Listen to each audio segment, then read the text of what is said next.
Скърцаш с зъби през нощта, разбери защо.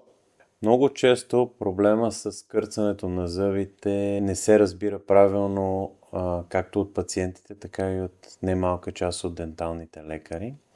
Всъщност, скърцането с зъби или така нареченият bruxing during sleeping може да бъде причинен от емоционално претоварване, от стрес или да бъде причина неправилната захапка и неправилните зъбни контакти. Това, което вие може да видите като сигнал, е всъщност изтритите зъби или вашия партньор да съобщи, че докато спите се чува скърцане от вашата уста. Скърцането с зъби само по себе си не е болест и заболяване, то е следствие на активността на нашата нервна система и на преподредбата на информацията, която мозъка прави в дълбоката част на съня.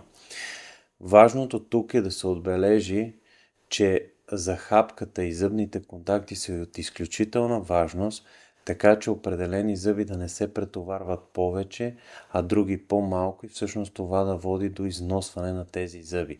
Така че от изключителна важност вашата захапка да бъде максимално балансирана, за да може докато вашия мозък преподрежда информацията събрана през деня, вашата захапка да не е причина за това изтриване.